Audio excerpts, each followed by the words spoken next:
जय हिंद दोस्तों, स्वागत है आज हमारी यूट्यूब चैनल पर। तो जैसा कि हमने पिछली वीडियो में संविधान के बारे में पढ़ रहे थे, तो आज भी हम संविधान के बारे में पढ़ेंगे। पहला हम एक बार रिपीट कर लेते हैं हमने क्या क्या पढ़ा अभी तक। तो हमने पिछली वीडियो में क्या सीखा दोस्तों, उसको हम पहले एक बार देखते हैं। अनुच्छेद 170, इसमें दोस्तों विधानसभा की चर्चा है। अनुच्छेद 170 में किस चीज़ की चर्चा है, आपसे क्वेश्चन पूछा जाएगा। तो इसमें विधानसभा की चर्चा है और इसी में कुछ पॉइंट थे। विधानसभा को भंग नहीं किया जा सकता है, भंग नहीं किया जा सकता है, इसलिए यह अस्थायी और निम्न सदन भी है।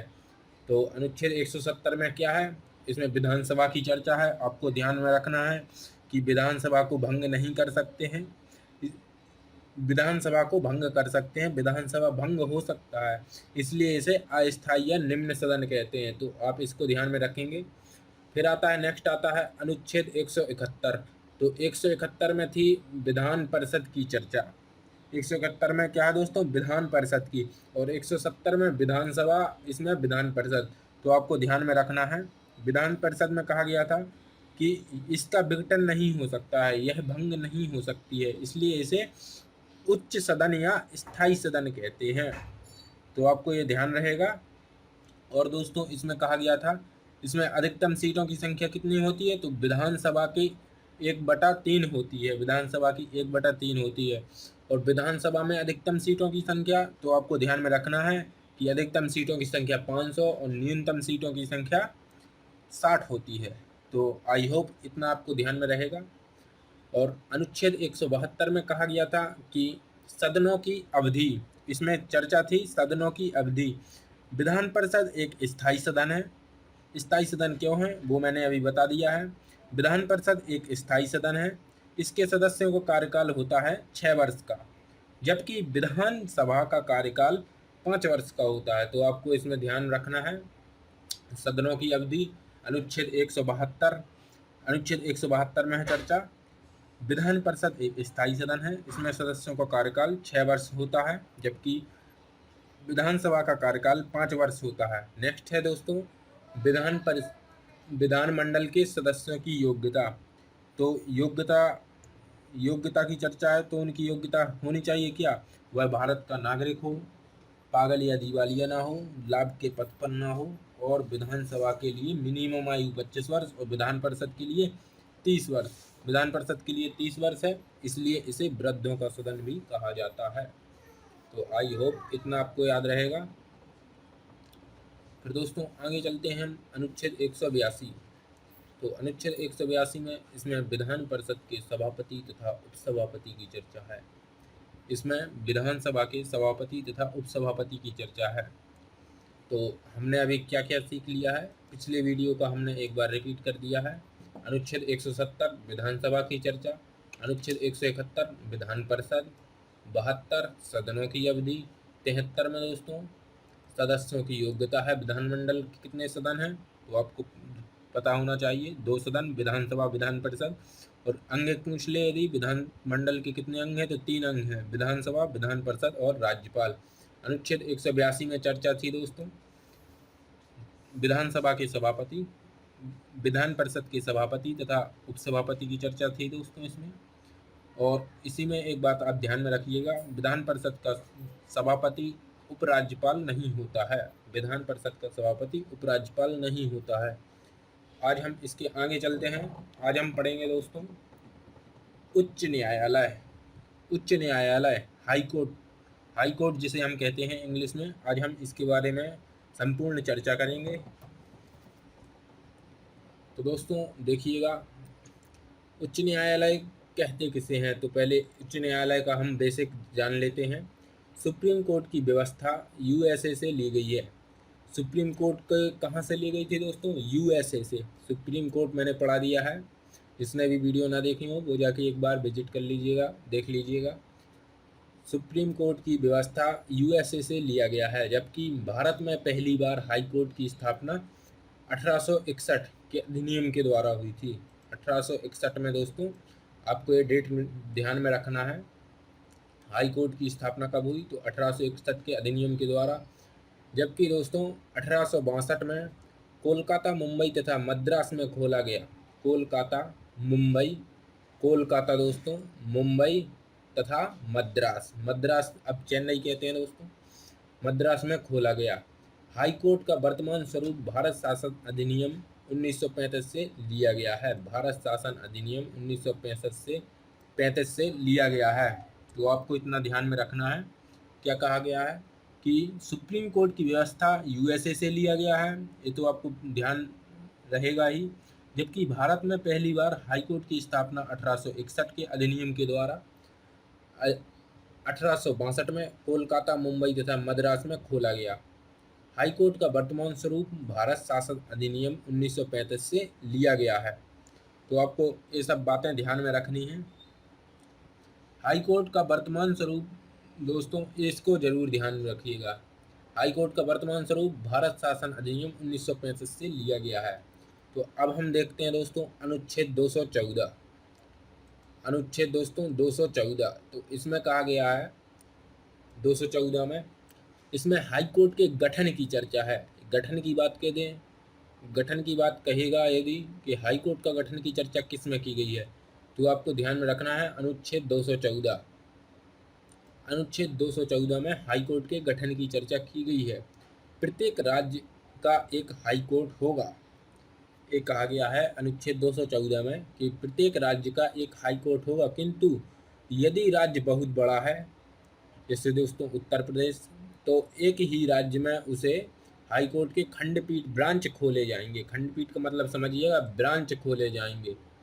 खंडपीठ दोस्तों ब्रांच खोले जाएंगे। जैसे यूपी में है, तो यूपी में लखनऊ भी है और इलाहाबाद भी है। छोटे राज्य का एक संयुक्त हाई कोर्ट हो सकता है, गुवाहाटी, असम। तो आप ये समझ सकते हैं। तो इसमें क्या कहा गया है अनुच्छेद 214 में कि इसमें हाई कोर्ट के गठन की चर्चा है। इसमें हाई कोर्ट के गठन की चर्चा है। और दोस्तों प्रत्येक राज्य का एक हाई कोर्ट होगा। किसके तहत? अनुच्छेद 214 के तहत। यदि राज्य बहुत बड़ा है तो एक ही राज्य में उसे हाई कोर्ट के खंडपीठ ब्रांच खोले जाएंगे। एग्जाम्पल में यूपी, लखनऊ और इलाहाबाद हाई कोर्ट। छोटे राज्य का एक संयुक्त हाई कोर्ट हो सकता है, गुवाहाटी, असम का है दोस्तों। सर्वाधिक जज दोस्तों इलाहाबाद हाई कोर्ट में है। देखिएगा यहाँ पे सर्वाधिक जज इलाहाबाद हाई कोर्ट में कितने हैं? तो 160 हैं। सर्वाधिक जज की बात की जाए तो इलाहाबाद हाई कोर्ट में 160 हैं। संख्याओं को आपको ध्यान में रखना है। जबकि राज्यों का क्षेत्राधिकार गुवाहाटी हाई कोर्ट का है। हाई कोर्ट में राज्यों की संख्या वृद्धि का अधिकार राष्ट्रपति को है। हाई कोर्ट में दोस्तों राज्यों की संख्या वृद्धि का अधिकार राष्ट्रपति को है, जबकि सुप्रीम कोर्ट में जजों की संख्या वृद्धि का अधिकार किसको है? तो संसद को है। हाई कोर्ट की बात कह दे यदि आपसे, तो आपको बताना है राष्ट्रपति, और सुप्रीम कोर्ट में जजों की संख्या वृद्धि, तो जजों की संख्या वृद्धि का अधिकार किसको है? तो संसद को है। तो इतना आप ध्यान में रखेंगे। हाई कोर्ट में राज्यों नहीं दोस्तों, यहाँ पे जजों हैं, इसको आप हटा दीजिए। जजों का अधिकार, हाई कोर्ट में जजों की संख्या वृद्धि का अधिकार राष्ट्रपति को है, जबकि सुप्रीम कोर्ट में जजों की संख्या वृद्धि का अधिकार किसको है? तो सुप्रीम कोर्ट में संसद को है। ये आप बिल्कुल अपने दिमाग में बिठा लीजिएगा। देखिएगा दोस्तों, हाई कोर्ट में जज बनने के लिए, हाई कोर्ट में जज बनने के लिए क्या करना चाहिए? तो हाई कोर्ट में जज बनने के लिए दोस्तों डिस्ट्रिक्ट कोर्ट में 10 साल वकील या 5 साल जज होना चाहिए। यहाँ पे एक क्रॉप हो गया है, अब देखिएगा। हाई कोर्ट में जज बनने के लिए आपको क्या करना चाहिए? हाई कोर्ट में जज बनने के लिए डिस्ट्रिक्ट कोर्ट में 10 साल वकील, डिस्ट्रिक्ट कोर्ट में 10 साल वकील या 5 साल जज होना चाहिए। या दोस्तों 5 साल जज होना चाहिए, जेल नहीं, 5 साल जज होना चाहिए। साथ ही राज्यपाल की नज़र में कानून का अच्छा जानकार होना चाहिए। साथ ही दोस्तों कानून की नज़र में अच्छा जानकार होना चाहिए। राज्यपाल की नज़र में कानून का अच्छा जानकार होना चाहिए। हाई कोर्ट में जज बनने के लिए डिस्ट्रिक्ट कोर्ट में 10 साल वकील या 5 साल जज होना चाहिए। तो आप इतना ध्यान में रखेंगे। और देखिएगा, हाई कोर्ट में जजों की नियुक्ति संबंधी सिफारिश सुप्रीम कोर्ट का मुख्य न्यायाधीश, सुप्रीम कोर्ट का मुख्य न्यायाधीश, हाई कोर्ट का मुख्य जज एवं राज्यपाल मिलकर राष्ट्रपति को करते हैं। इसको आप ध्यान से देखिएगा, कहा गया है इसमें कि हाई कोर्ट में जजों की नियुक्ति संबंधी सिफारिश सुप्रीम कोर्ट का मुख्य न्यायाधीश, हाई कोर्ट का मुख्य जज एवं राज्यपाल मिलकर राष्ट्रपति को करते हैं। तो आप ये ध्यान में रखेंगे। नेक्स्ट चलते हैं हम।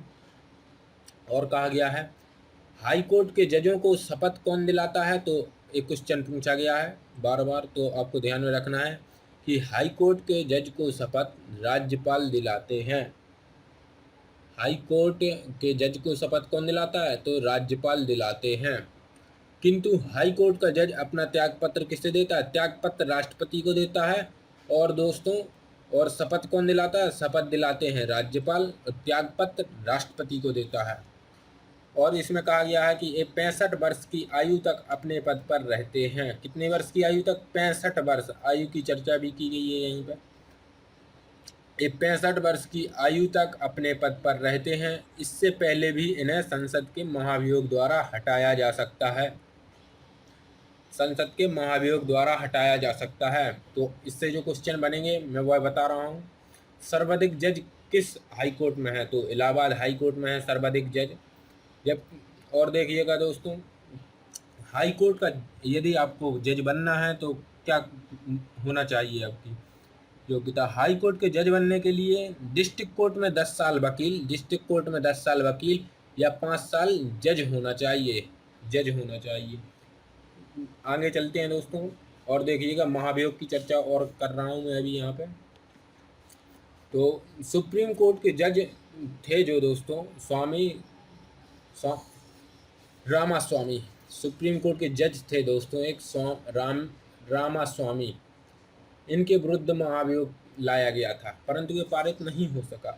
और जबकि पंजाब हरियाणा हाई कोर्ट के जज थे रंगास्वामी, इनके विरुद्ध भी महाभियोग चला किंतु ये दोनों महाभियोग पारित नहीं हो सके।